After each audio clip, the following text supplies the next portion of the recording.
오늘 88교시니까 이제 12분밖에 안 남았습니다. 오늘 이거 아주 재밌습니다. 88번째 정각과 서예는 어떠한 관계를 가지고 있는가. 예, 정각 요 좀 이해를 여러분들 좀 하시면 좋습니다. 자, 읽고 더 설명드리겠습니다. 자, 우리 정각, 이게 이제 정각, 우리가 이제 전서전사잖아요. 지금은 뭐, 예수도 하고 해수도 다 합니다. 옛날에는, 옛날에 이, 봉인을 전부 다 도인, 그러니까 이제, 진흙 가지고 어디 봉하고 그 위에다가 이제 아무도 뜯지 못하게 한 게 그게 시발점이거든요. 실질적으로요. 시발점이고, 우리 정각이라고 보면 장군인도 있고, 장군인 전장에서 그것을 바로 새깁니다. 그래서 장군인들 보면 장군인 도장이 정말 좋습니다. 왜? 그건 뭐 저 도안도 없이 막 그냥 막 새게 되니까 정말 좋아요. 그 다음에 이제 가장 우리가 이제 모범이 되는 건 이제 한나라 때 그 한인을 하거든요. 한나라 때 인장이 또 아주 적고요. 한나라 때 인장들은 대부분 다 그 주물 인장이 많습니다. 형태 부어갖고 주물에 새겨가지고 그런 게 많거든요. 근데 이제 장군인 돌아보더니 돌에 새긴 것도 많고요. 그 도인도 많고 이러는데 정각을 여러분들, 이 정각은 중국에서는 정각을 서예보다 위로 칩니다. 중국에서는 정각을 아주 높은 예술로 인정합니다. 읽고 설명드리겠습니다. 정각은 예술 중에서 독특한 품격을 지닌 예술이다.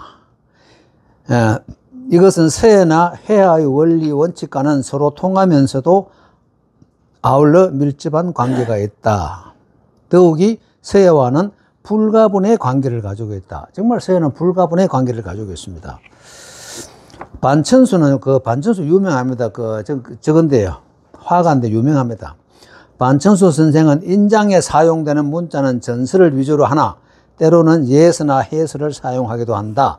그러므로 정각을 배우려고 하는 자는 모름지기 먼저 문자에 관한 공부와 서예의 모든 서체를 학습해야 한다. 그런 다음 구성 분주포백이라는 것은 우리는 이제 서예, 우리 일반 분간 포백을 하잖아요. 이거는 분주 이제 그러니까 붉은 거와 흰, 백 그예입니다. 구성과 글자를 종행으로 교차시키는 배치에 대하여 연구하여야 한다. 세 번째는 모름지기, 다듬고 새기는 기술을 능숙하게 습득하여 포정해오, 이거, 요 밑에 제가 줄을 달아놨습니다. 그 포정이라는 분이 그러니까 소잡기로 유명했죠. 그 이제 백정이라 하잖아요.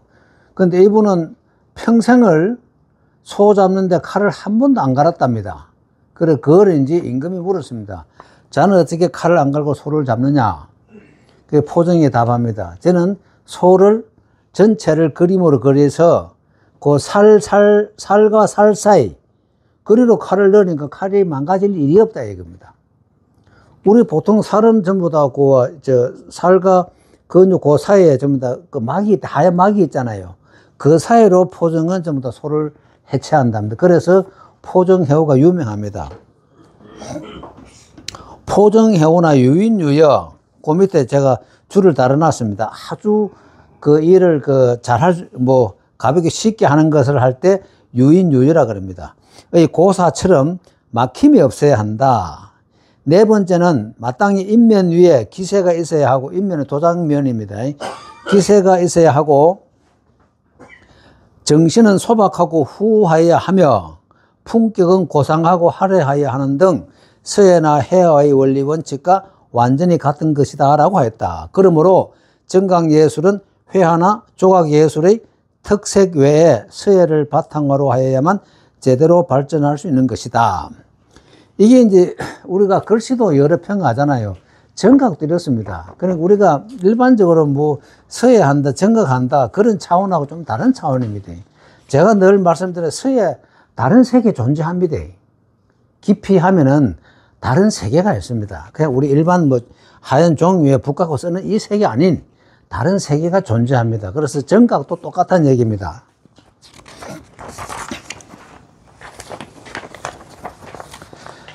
중국 문자는 먼저 개서라는 것이 있는데 개는 바로 새긴다는 의미이다. 현존하는 갑골, 종정, 비갈, 와당 등을 보면 서의 아름다움뿐만 아니라 조각예술의 절묘함도 함께 지니고 있다. 이것들은 서예의 범위를 무한히 넓혀줄 뿐만 아니라 또한 정각예술의 창조와 발전에도 유리한 조건을 만들어 주었다.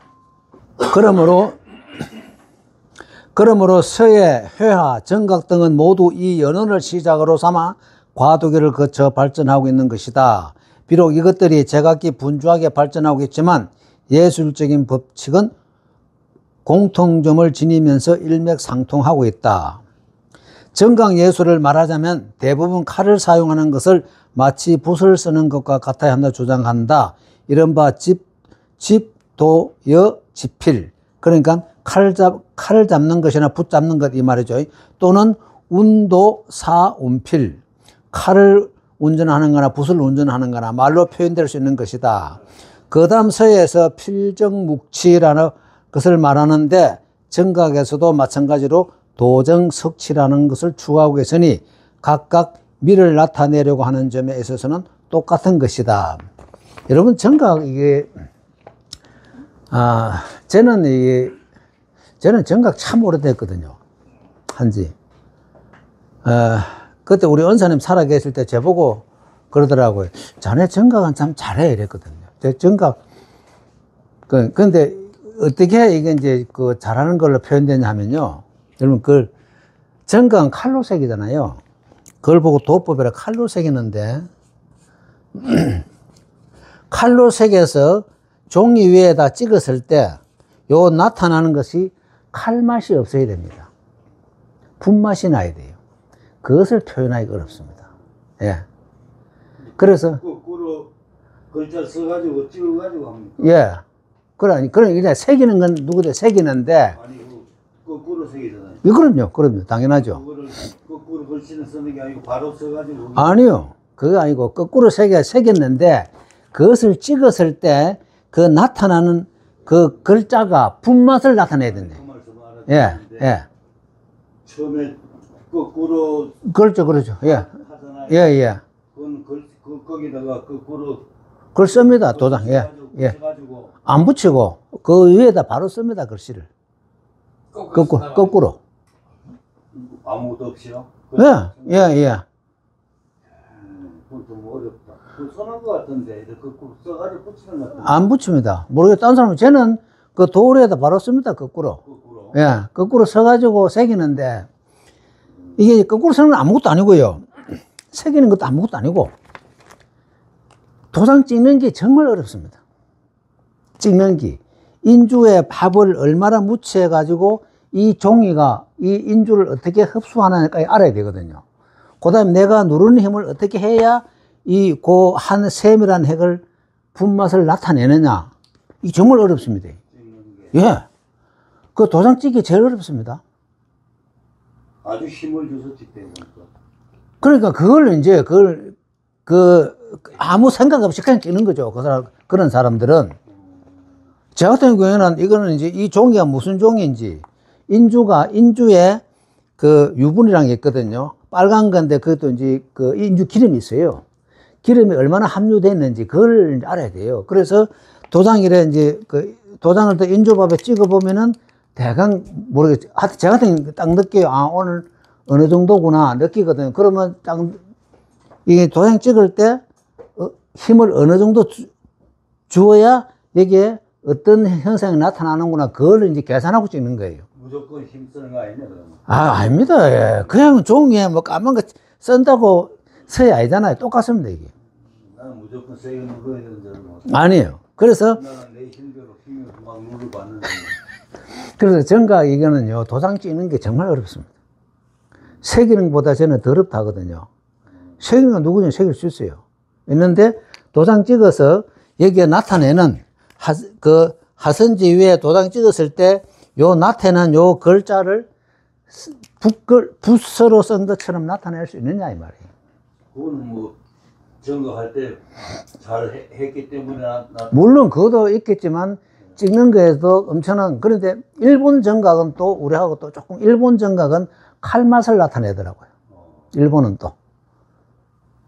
이래 뭐 정각 보면 칼맛을 나타내는데 우선순위하고. 근데 그건 이제 청대 오면은 이제 유명한 분 많거든요. 뭐 등산복, 재백석, 오창석 이런 유명한 분들 각 보면은 정말 기가 찹니다. 그런데 재백석 같은 분은 1도 각이라 하거든요. 한번 쫙 꺾고 끝이고, 오창석 각은 그 양도를 하는데도 전부 다 붓글씨만 나타납니다. 오창석 각은. 그만큼 좀 유명해요. 그런데 재백석이나 오창석 이런 분들 전부 다 화가입니다. 중국의 근대에 유명한 서예가들은 전부 다 화가입니다. 점각이 도장이 잘 파졌다 안 파졌다는 어떻게 합니까? 그걸 이제 요 읽어보고 제가 설명드릴게요.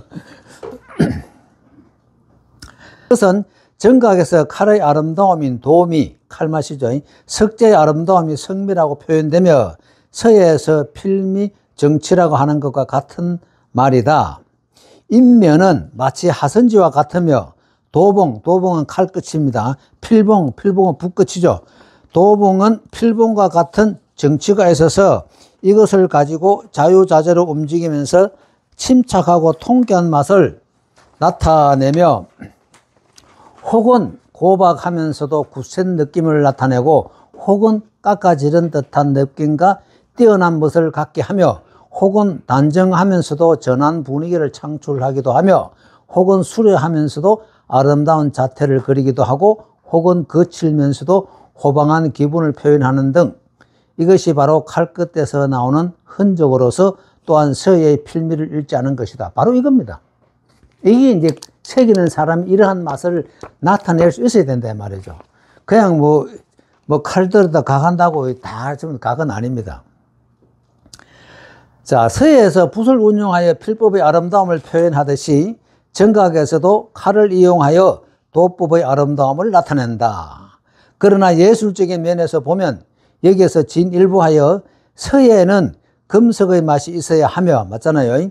금석에는 서예의 맛이 나야 하니 이 점에서 둘 사이에는 서로 인도할 뿐만 아니라 서로 밀접한 연대 관계를 갖고 있는 것이다. 자, 우리 서예는 붓으로 썼는데 하선지에 나타나는 칼맛이 나야 됩니다. 이게 서예의 묘미고, 정각은 칼로 새겼는데 붓맛을 나타내야 된다 말이죠. 이걸 어떻게 할 수 있느냐 이 말이죠. 따라서 정각을 하는 사람은 반드시 탄탄한 서예의 기초가 있어야만 비로소 칼을 붓과 같이 운용하는 운도 여필의 경지를 터득하여야 일가를 이룰 수 있다. 인면은, 그리고 도장면은 비록 하나의 작은 천지지만 서예 지면의 장법과 마찬가지로 모두 다른 것을 응용하여 서로 피해야 하며 많은 자태에서도 아름다운 변화를 추구하여 서로 돌아보며 정감이 있어야 생동감 있는 활발한 예술적 경지에 도달하는 것이다. 아마 우리 정각돌에서 제일 비싼 게 전황석이라는 게 있거든요. 전황석이라고 있고, 그 다음 비싼 게 이제 계혈석. 전황석이 얼마 비싼지 아세요? 금값이 한 100배는 될 겁니다. 상상을 초월합니다. 요만한 전황석이 억대. 전황석, 밭전자 누르항자일 거야, 아마. 내가 알기로는. 전황석 맞을 거예요. 전황석이고, 그 다음에 이제 계열석, 닭개자.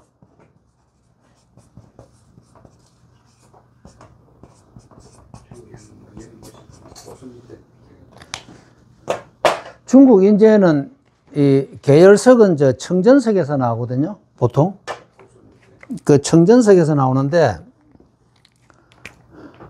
청전석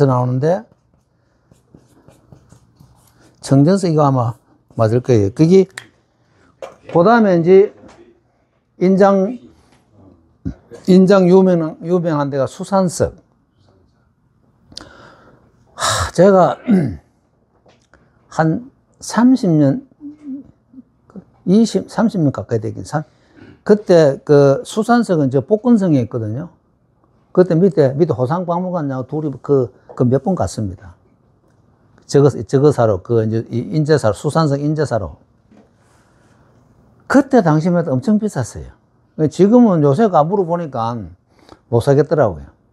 그때 뭐 2만원, 3만원, 요새 100만원씩 하니까 도대체 답이 없더라고요. 중국 돈. 우리 돈으로. 그 다음에 계열석 같은 경우에는 뭐 억대, 천대 수두룩합니다. 제가 처음에 우리 은사님과 중국 갔을 때 북경 호텔에 그 자금성 옆에 있거든요. 북경 호텔이. 거기 우리 머물렀는데 로비에 계열석 하나 전시해 놨더라고요. 제법 커요. 이만한데.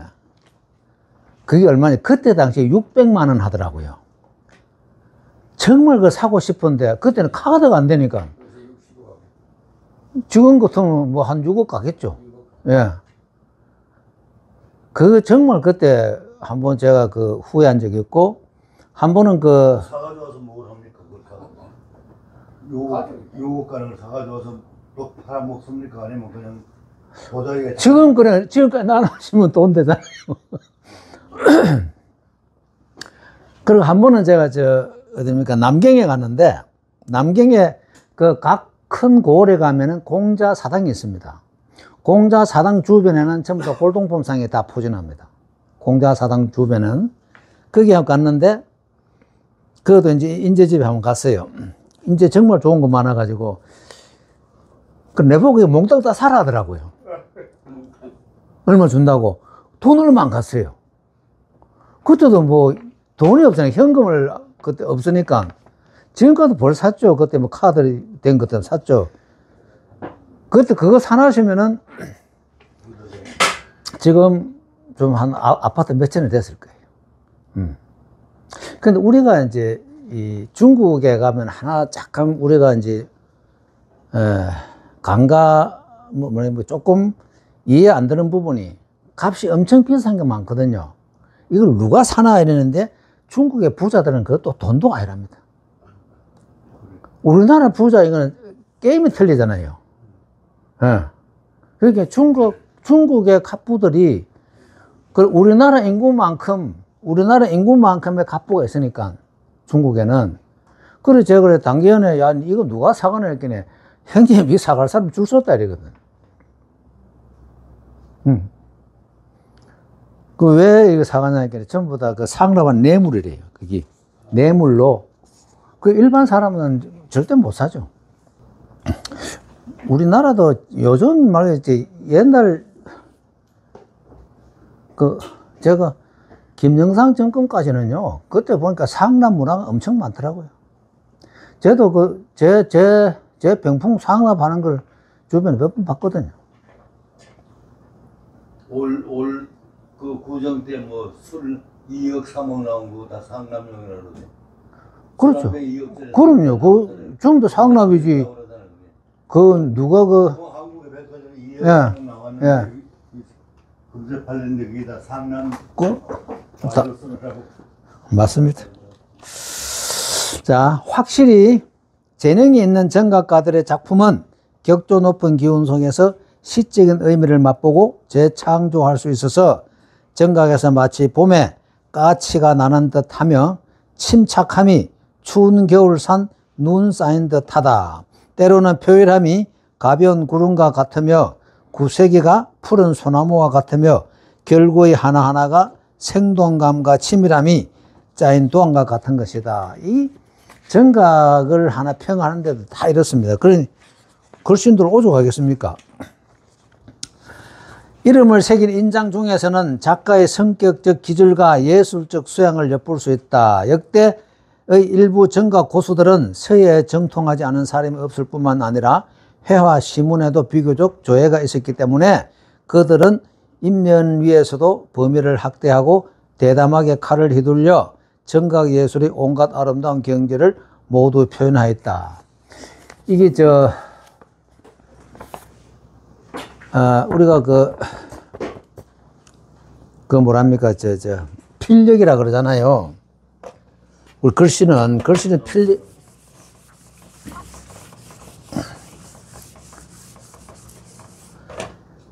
요 앞전에 제가 중국 뭡니까, 제백석 조충도에서 잠자리 같은 이 보면은 선 앞에 수염 하나 쫙 뺀 이게 보통 필력 아니면 그걸 못 해내거든요. 절대 못 해냅니다. 해낼 수가 없거든요. 왜? 같은 굵기는 할 수 있습니다. 근데 굵으면서 똑같이 가늘게, 이거 못 합니다. 절대 못 합니다. 그러니까 이 서해도 마찬가지고 정각도 마찬가지고 칼 내려갈 때 기운이라는 게 있거든요. 기운을 어떤 기운을 나타낼까 하는 것도 있거든요. 그래서 여러분도 좀 이해하기 힘들 거예요. 정각하면은, 요쪽에는 기운을 좀 죽이고, 이쪽 기운을 살리고, 요쪽은 좀 무겁게, 요쪽 가볍게, 그거 다 있습니다. 칼 할 때, 이제 칼을 정각하면서, 칼을 대면서. 또 마찬가지 아니에요? 똑같이, 그러니까 이제 서해 정각, 이제 똑같은 얘기예요. 서화 동호이나 서해나 화나, 정각이나 다 똑같은 거예요. 붓도 마찬가지고. 그래서, 이것은 정말 부단한 훈련 아니고는 어떻게 답이 없습니다. 답이 없고, 그래서 여러분들 이제 여러분들은 정각 이제는 못 합니다. 첫째, 눈 때문에 안 됩니다. 눈이 안 돼. 저도 지금, 전에는 요만한, 1cm 안에도 이제는 그거 하려니까 이제는 버겁더라고요. 이제는 시력 때문에 안 되더라고요. 그러니까 이제, 지금은 우리가 보통 가면 그냥 감으로 하거든, 감으로. 칼 이래 가는 거 보고 감으로 하거든요. 제가 비 오는 날 여러분들 밤에 운전하는 거 똑같습니다. 밤에 운전 길이 안 보이잖아요. 비 올 때는. 그때는 감으로 하잖아요. 똑같습니다. 똑같고. 그래서 정각은 여러분들이 이제는 아예 하시면 안 됩니다. 지금도 글 쓰다가 눈 다 그렸습니다. 안경 쓰잖아요. 꼬리 따라다닌다고 안경 쓰. 맞습니다. 그나마 그래도 글씨는 우리 좀 이래 크니까 별 적 없는데, 가끔 우리 보통 이제 방촌의 예술이거든요. 한치 안에 우주를 다 넣어야 되거든요. 그러니까 한치 안에 그걸 다 이름 넣자, 한 글자에 한문 하려면 정말 힘듭니다. 근데 정각이 잘 됐다 못 됐다는 전문가가 아닌 사람이 대충 볼 수 있는 방법은 어떤 게 있습니까? 이게 잘 새겨졌다 못 새겨졌다. 그게 참 어려워요. 예, 그게 좀 어렵습니다. 예. 본인이 해봐야 알거든요.